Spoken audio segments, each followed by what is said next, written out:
We are so excited about today's recipe. I've been wanting to make it for the past year since I first saw it at Epcot Flower and Garden 2019. Yeah, 2019. What a year that was. So we're gonna be making the citrus chicken. Where's the citrus chicken from? The Citrus Blossom booth at the Epcot Flower and Garden Festival. It was there last year, it was there again this year for a brief time, and hopefully it'll be back next year because it's really, really good. I love this dish. Yeah, basically what it is a fried chicken thigh with a little bit of orange aioli. We're gonna do things a little bit differently. First thing that we're gonna do before we even get to Chicken Town is we are going to work on our orange aioli. A little bit of orange zest, a little orange juice, season that up a little bit, but we're gonna do something crazy. We're gonna make it from scratch. It's just way better.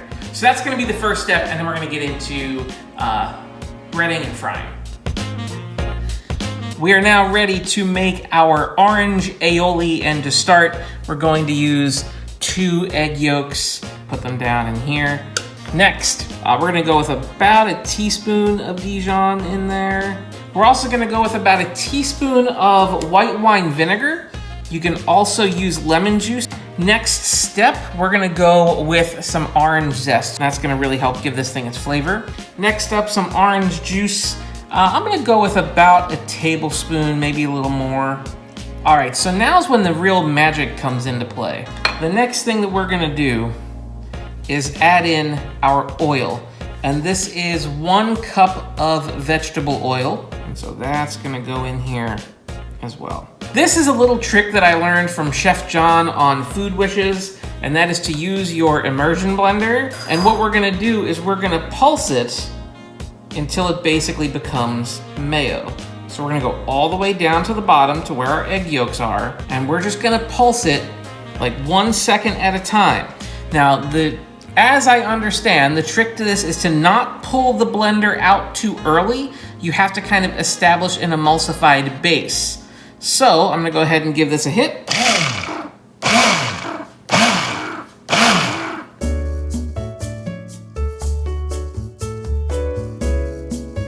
So you can kind of see it starting to form. It's gonna still come together a little bit more. All right, so basically what you're looking for is for this to kind of emulsify and basically just become mayo. There you can see it kind of came together like a mayo.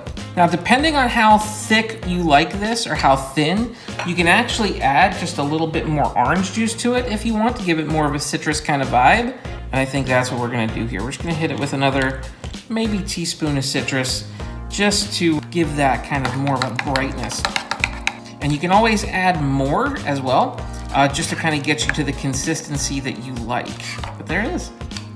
That is your orange aioli. So that's gonna go into the fridge, and now we're gonna get to the chicken. Time to bread some chicken. We're using chicken thighs because that's what they use at the parks. We have a 3-station breading area. We're gonna go wet hand, dry hand. So that means I'm going to grab a chicken thigh and I'm gonna put it in our flour mixture. And this is just flour that's seasoned with what, cayenne? Cayenne, salt, pepper, and orange zest. Orange zest, just to get a little zesty. All right, so this is my dry hand, right? And now I wanna shake off some of that excess flour, and then I'm gonna drop it into the egg, where I'm then gonna switch to my wet hand.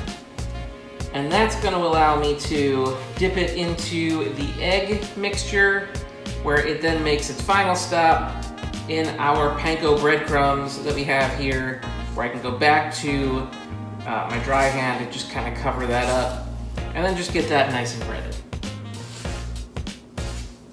Which hand do I use now? I'm confused. I know, I have hands, I can help. All right. I didn't want to do this part, but since I'm here. Since you're here, you're a willing participant. I am. I'm just gonna kind of continue kind of coating this guy in the breadcrumbs. And then from here, once you have this guy kind of covered in breadcrumbs and it's pretty much ready to go, what you wanna do is to put everything on a rack just to give it a few minutes to kind of all come together, and then it's ready for frying at that point. All right, so we have this guy ready to go onto the rack, and then we go on to the next one. Boom. And we knock out all 6, or however many we got.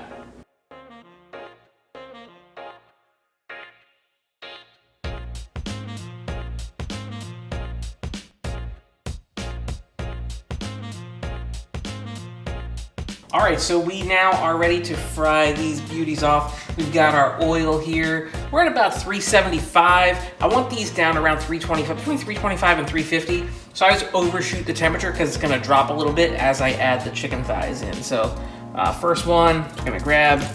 Always lay away from you when frying. Into the frying oil it goes. I got enough room to get a second one, so I'm gonna go ahead and grab that and lay a second one in here. Another big frying rule, don't overcrowd your pan. Temperature here is gonna start coming way down. You can kind of see it on the temperature gauge here. We were up around 375, but now it's gonna drop down. And I'm hoping that it doesn't go below 325. And these should fry for probably about 4, 5, 6 minutes. So we're gonna let those kind of do their thing for a little bit.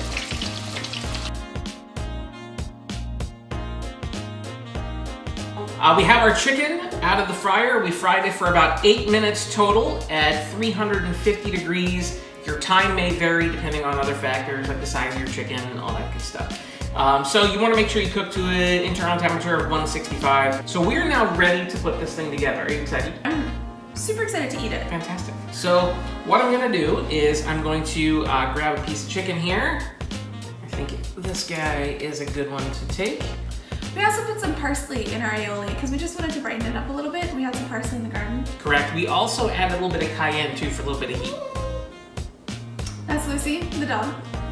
All right, so I'm gonna put some of our aioli down right on top. At the Food and Garden Festival, Flower and Garden Festival, they had microgreens. We had some fresh parsley in our garden and we just decided to use that instead. Microgreens are just kind of a garnish, so they don't really do a whole lot. So we're gonna go ahead and just top this with a little bit of fresh parsley right from our garden there.